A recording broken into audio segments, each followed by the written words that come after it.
Hi friends, இன்றைக்கி நம்ம சேனலில் ராகி சேமியா வச்சு தான் புட்டு செய்ய போகிறோம். எப்படி செய்கிறதுன்னு பார்க்கலாம் வாங்க. ரொம்பவே நல்லது உடம்புக்கு ராகி. அதில் இந்த மாதிரி சேமியா வச்சு நம்ம புட்டு செய்யக்குள்ள குழந்தைங்க நல்லா விரும்பி சாப்பிடுவாங்க. நீங்கள் ஒரு பாக்கெட் ராகி சேமியா எடுத்துருக்கேன். அது முழுகிற அளவுக்கு தண்ணி ஊற்றிக்கலாம். ராகி சேமியா புட்டு செய்கிறதுக்கு இந்த மாதிரி நீங்கள் எந்த சேமியா வாங்கினாலும் ஒரு 3 நிமிஷம் ஊறணும். நான் இதில் 2 நிமிஷம் தான் ஊற வைக்க போகிறேன்.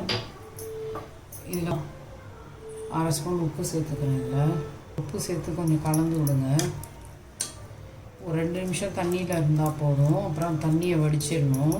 எந்த சேமியா வாங்கினாலும் தட்டில் போட்டு பாருங்கள். கொட்டி பாக்கெட்டை பிரிச்சுட்டு இது பாருங்கள், இந்த மாதிரி இருந்துச்சு. இப்போ கட்டியாக அதெல்லாம் எடுத்துட்டு ஒரு 2 நிமிஷம் இது ஊறட்டும் பார்க்கலாம். இப்போ ராகி 2 நிமிஷம் ஊறிடுச்சு. இப்போ எடுத்துகிட்டு வடிகட்டிடலாம். இப்போ பாருங்கள், இந்த மாதிரி வடிகட்டியில் இப்போ நான் அதை சேர்த்துட்றேன். தண்ணியெல்லாம் வடிகட்டி எடுத்துடணும், சேமியாவில் இருக்கிற தண்ணியை. அதனால தான் நான் 3 நிமிஷம் போடாமல் 2 நிமிஷம் தண்ணியில் ஊற வச்சேன். இப்போ அது இந்த ஃபில்டரில் 1 நிமிஷம் ஆகிடும் நமக்கு தண்ணி வடிகிறதுக்கு. தண்ணி வடிஞ்சோடனே பார்க்கலாம். இப்போ பாருங்கள், இந்த மாதிரி புட்டு மேக்கரில் தான் இப்போ நான் அந்த ராகி சேமியாவை செய்ய போகிறேன். இப்போ இந்த மாதிரி இந்த புட்டு மேக்கரில் உள்ளுக்குள்ளே நெய் தடவிக்கலாம். ப்ரஷ் இல்லாததுனால இந்த புட்டுக்குழல் உயரமாக இருக்குல்ல புண்ணக்கு, அதனால் நீட்டு ஸ்பூன் எடுத்துக்கோங்க. அதால் இப்படி சுற்றி அந்த நெய் சூடு பண்ண நெய்யை இப்படி பண்ணிக்கோங்க. அப்போ உள்ளே நல்லா ஸ்ப்ரெட் ஆகிக்கும். இல்லை நீங்கள் ப்ரஷ் வச்சுருந்தீங்கன்னா அதால் கூட அப்ளை பண்ணலாம். வச்சுக்கோங்க, தெரியுதான்னு தெரியும். அது நெய் போட்டிருக்கேன்ல, அது பாருங்கள் உள்ளே அப்படியே போயிடும். நெய் அப்ளை பண்ணி வச்சுருக்கேன். இப்போ பாருங்கள், ஜல்லடையில் நான் ஊற வச்சு போட்ட ராகி சேமியாவில் தண்ணி இல்லாமல் வடிஞ்சிடுச்சு. இப்போ நம்ம இந்த புட்டு மேக்கர் இருக்குல்ல, இதில் தான் சேர்க்க போகிறோம். கொஞ்சம் நம்ம ராகி சேமியா போட்டுட்டு அப்புறம் கொஞ்சம் தேங்காய் பூ, அப்புறம் கொஞ்சம் ராகி சேமியா அந்த மாதிரி போட்டுக்கலாம். அதுக்கு ஒரு மூடி தேங்காய் துருவி வச்சுருக்கேன். அதுக்குள்ளே நெய் அப்படி இல்லாட்டி தேங்காய் எண்ணெய் அப்ளை பண்ணிக்கோங்க, அப்போ சூப்பராக இருக்கும். இப்போ பாருங்கள், இந்த புட்டு மேக்கரில் நெய் அப்ளை பண்ணிட்டேன். இப்போ இந்த மாதிரி ஒரு பிளேட் கொடுத்துருப்பாங்க, அதை ஃபஸ்ட்டு உள்ளே போட்டுடணும். இது மாதிரி நெய் அப்ளை பண்ணிவிட்டு நம்ம உள்ளே போட்டுடலாம். அந்த பிளேட் உள்ளே போட்டுட்டேன். போட்டுட்டு ஃபஸ்ட் புட்டு மேக்கருக்குள்ள கொஞ்சமாக ராகி சேர்க்கலாம். ஃபஸ்ட்டு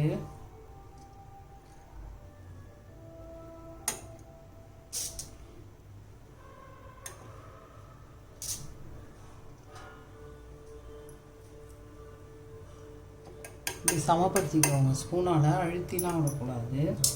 அதில் கொஞ்சமாக தேங்காய் பூ சேர்த்துக்கலாம். இதுமாரி துருவுன தேங்காய் பூவை சேர்த்துக்கிறேன். கொஞ்சம் ராகி கொஞ்சம் தேங்காய் பூன்னு அதுமாரி மாற்றி போட்டுக்கோங்க. திரும்பவும் கொஞ்சம் தேங்காய் பூ சேர்த்துட்டு அதை அப்படி சமம் பண்ணிக்கோங்க. ராகியை சேர்த்துக்கலாம்.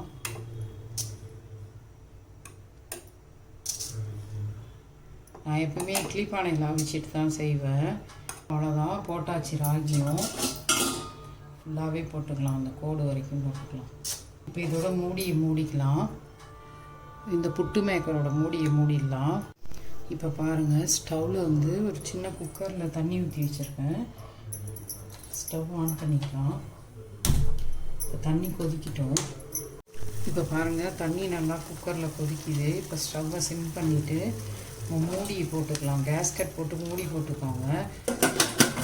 இப்போ நம்ம வெயிட் வைக்கிற இடத்துல தான் இந்த மேக்கரில் இந்த மாதிரி உள்ளே ஃபிட் பண்ணுறதுக்கு இருக்குது. இப்படி வச்சிடலாம் நம்ம. இப்போ வச்சுட்டு ஸ்டவ்வை மீடியமில் வச்சுருங்க. மூடியில் பார்த்திங்கன்னா 2 ஹோல் இருக்குது. இந்த ஹோல் வழியாக நமக்கு ஆவி வரும். அப்போ அதில் ஆவி வரக்குள்ளே நம்ம ஆஃப் பண்ணிக்கணும். ஸ்டீம் வரும், அது வெந்த உடனே. இப்போ நம்ம ஆஃப் பண்ணிக்கலாம். இப்போ பாருங்கள், இப்போ ஆவி வர்றது தெரியுதா?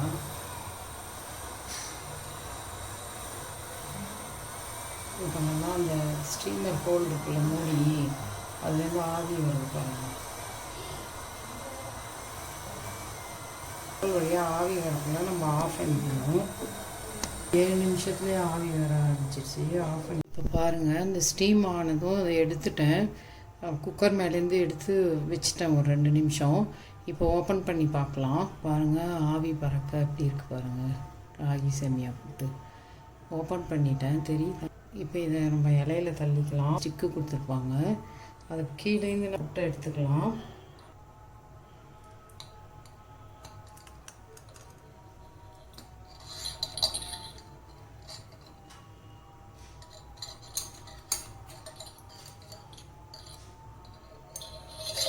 பாருங்கள், சேமியா ராகி புட்டு சூப்பராக ரெடி ஆகிடுச்சி. ஆவி பறக்க பறக்க இருக்குது, கை வைக்க முடியல, சுடுது. இப்போ நான் அந்த பிளேட்டை எடுத்துடுறேன். இந்த மாதிரி நம்ம பிரேக்ஃபாஸ்ட்டாக கூட குழந்தைங்களுக்கு கொடுக்கலாம், காலையில் செஞ்சு. உடம்புக்கும் நல்லது. புட்டு மாவு தயார் பண்ணி பண்ணுறதுக்கு இந்த மாதிரி சேமியாவில் கூட பண்ணிடலாம். நமக்கு சிறுதானியங்கள் சேமியா கூட கிடைக்கிது, இது மாதிரி அதில் கூட பண்ணலாம். இப்போ பாருங்கள், நல்லா சூப்பராக ஆவி பறக்க தெரியுதா புட்டு. அப்படியே இந்த புட்டு மேலே அப்படியே நெய்யை ஊற்றி நாட்டு சர்க்கரையை தூவி கொடுத்துட்டிங்கன்னா அவ்வளோ அருமையாக இருக்கும். குழந்தைங்க சாப்பிடுவாங்க, செம்ம டேஸ்ட்டாக இருக்கும். இப்போ பாருங்கள், நெய் சேர்த்துருக்கேன். சூடாக இருக்கலாம், நெய் உருகிடுச்சு. அது மேலே நாட்டு சர்க்கரை போட்டுக்கலாம். உங்களுக்கு இனிப்பு எவ்வளோ தேவையோ அதுக்கு தகுந்த மாதிரி போட்டுக்கோங்க. இது மாதிரி போட்டு கொடுத்தீங்கன்னு வச்சுங்க, செம்ம அல்டிமேட்டாக இருக்கும். பிள்ளைங்களுக்கு உடம்புக்கு ரொம்பவே நல்லது. இந்த மாதிரி நாட்டு சர்க்கரை தூவி நெய் போட்டு கொடுத்துட்டோம், அப்படியே உடச்சி தேங்காவோட சேர்த்து சாப்பிட்ருவாங்க, சூப்பராக இருக்கும். மிஸ் பண்ணாமல் செஞ்சு பாருங்கள், சூப்பராக இருந்திருக்கு. அதுவும் முன்னாடி ராகி தனியாக கொஞ்சம் சேமியாவும் கொஞ்சம் தேங்காவும் அப்படி போட்டிருந்தேன். மீதி இருந்த சேமியாவை இந்த மாதிரி கலந்து வச்சுட்டேன். அந்த பிளேட் அடியில் போட்டதையும் எடுத்துடலாம். ரொம்பவே சூப்பராக இருக்குது, செம்மையாக இருக்குது.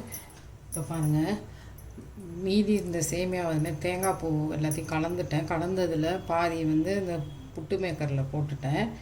இப்போ இட்லி தட்டில் அதுமாரி நெய் தடவி வச்சுருக்கேன்.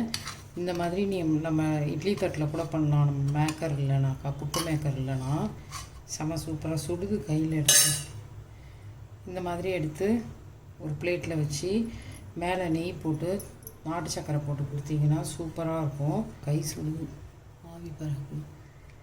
இந்த மாதிரி செஞ்சு கொடுத்தாலும் குழந்தைங்க விரும்பி சாப்பிடுவாங்க. பம்ப்கின் சீடு முந்திரியும் கொஞ்சம் நெய்யில் வறுத்துருக்கேன், அதை போட்டு நம்ம நாட்டு சர்க்கரை போட்டு கொடுத்தோன்னா ரொம்பவே சத்தானது. இந்தமாதிரி பிரேக்ஃபாஸ்ட்டு செஞ்சு கொடுங்க, பிள்ளைங்களுக்கும் உடம்புக்கு நல்லது. பம்ப்கின் சீடு நம்ம அதிலலாம் எவ்வளோ சத்து இருக்குன்றதை கூகுளில் சர்ச் பண்ணிங்கன்னா தெரியும். செம்ம அல்டிமேட்டாக இருக்கும் இந்த மாதிரி கலந்து சாப்பிடக்குள்ள. நாட்டு சர்க்கரை போட்டுக்கிறேன். குழந்தைங்களுக்கு கொடுக்கும்போது நிறையாவே போட்டு தரலாம். நல்லா அவங்களுக்கு எவ்வளோ ஸ்வீட் பிடிக்குமோ அதுக்கு தகுந்த மாதிரி போட்டு கொடுங்க. சூப்பரான சுவையில் ராகி சேமியா புட்டு ரெடியாக இருக்குது. நீங்களும் செஞ்சு என்ஜாய் பண்ணுங்கள். இட்லி தட்டில் வச்சது குட்டி குட்டியாக ரவுண்டாக அழகாக வந்திருக்கு. இது அந்த மேக்கரில் மீதி இந்த போட்டோம், புட்டு மேக்கரில் சூப்பரான சுவையில் ரெடி ஆகிடுச்சு. நீங்களும் இந்த மாதிரி செஞ்சு என்ஜாய் பண்ணுங்கள். ராகி சேமியா புட்டு கிச்சன்ஸ் ரெசிபியை லைக் பண்ணுங்கள், ஷேர் பண்ணுங்கள், சப்ஸ்கிரைப் பண்ணுங்கள். தேங்க்யூ.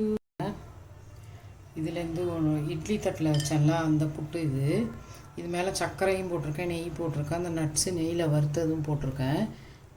பிச்சு காட்டுறேன் பாருங்கள், எவ்வளோ சூப்பராக வந்திருக்கு பாருங்கள், செம்மையாக இருக்குது.